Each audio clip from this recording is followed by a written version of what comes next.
the information I have, so that we do not allow for rumor mongering. Ladies and gentlemen, this is a very sad day. It's unfortunate that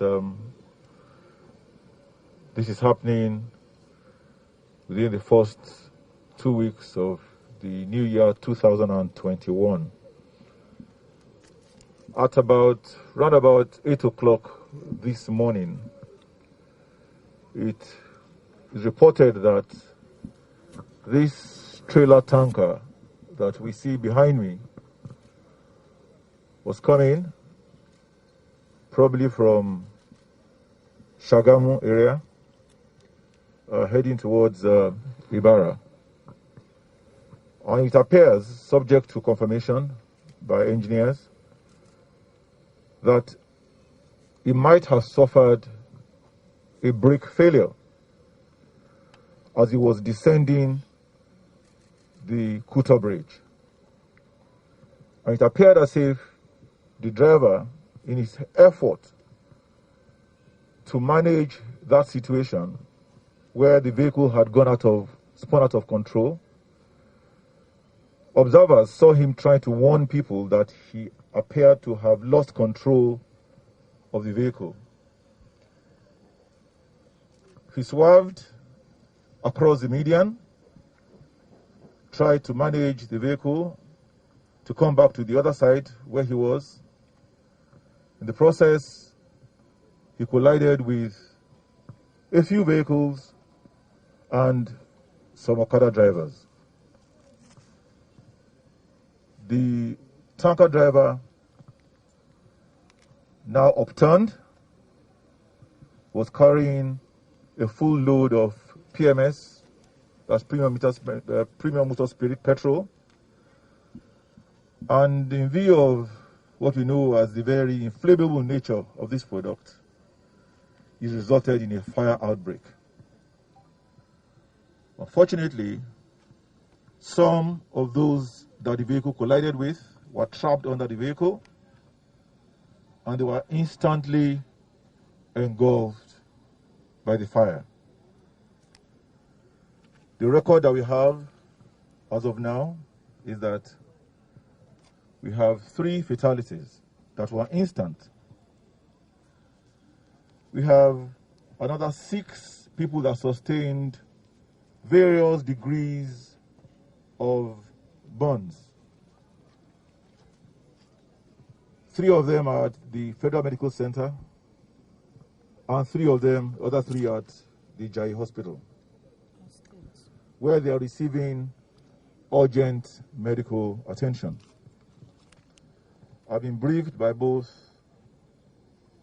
the Commissioner for Special Duties, the Commissioner for Transportation, the Commissioner for Works, and the Commissioner for Health. We've gone a step further by inviting specialists, burn specialists from Lagos, to come and attend to those that have about 80–90% burns, which require special attention. The burn specialists have since arrived at Abeokuta. They will make a determination if there will be a need to transport these victims that have first-degree burns to a burn center in Lagos. Let me commiserate with those whose lives were lost by this very sad and unfortunate incident. Let me also sympathize with the victims of those who are still alive and who are in hospital and their families. Let me appreciate the first responders to this incident. Let me appreciate our transport team, particularly men of the trace.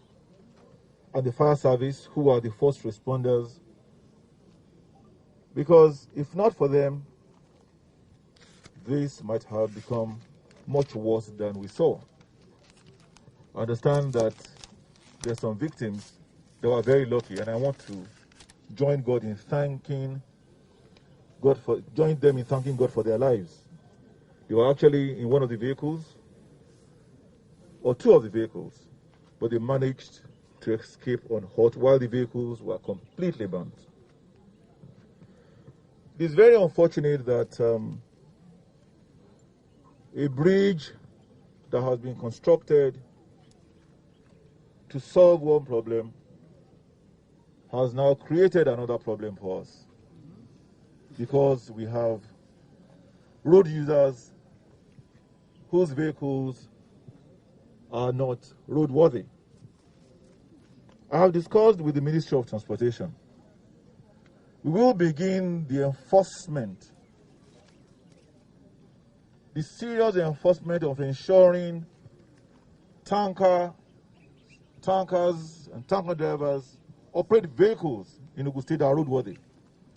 They will now begin to check those vehicles to ensure and confirm when last were they maintained, do they have the adequate safety equipment, how well are they mechanically operating. Because this is not the first time we're experiencing this in Ogun State. We see a lot of this happening in the Otta axis. There's a bridge in Otta that always has this kind of incident.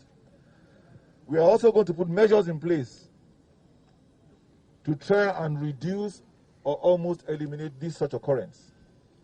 Part of that, amongst others, will include ensuring that tanker drivers do not drive on our overhead bridges anymore. If their ability to control their vehicles at times now becomes a hazard to other road users, we think it best to ensure that we don't create or allow for that opportunity that it would even make room for their vehicles spinning out of control. So henceforth, by way of this pronouncement this afternoon, tankers are not allowed on our overhead bridges anymore. And we will put in place a very steep fine for any tanker driver that is caught on any of these bridges. This is a measure amongst other measures that the Ministry of Transportation will be rolling out in the next day or two. In the meantime, this tanker here is still laden with petrol. The men of our trades and fire service and transportation, alongside with the works ministry and special duties, they will be evacuating the contents of this tanker. They cannot do that whilst all of you are here watching. This is not a tourist attraction. This is not a tourist attraction. This is a safety hazard. So I want to implore with all of us that after you finish listening to me, please go about your various responsibilities and duties. I've instructed the CP to cordon off this entire area. We do not want to see anybody there or here while this transfer from this truck to another truck is taking place. This we advise in the best interest of all of us. I want to thank you very much for listening to me. And I pray that we do not see any such occurrence again. Again, I want to sympathize with the family of the victims that have lost their lives in this incident. On behalf of the government and people of Ogun State, we sympathize with them. All those who have lost their properties as well, we also sympathize with them. Those that are in hospital will do everything to ensure that they get adequate medical attention. And we'll sit down to figure out how we can ameliorate. We cannot bring back the dead, but we'll do everything we can as a government to know that we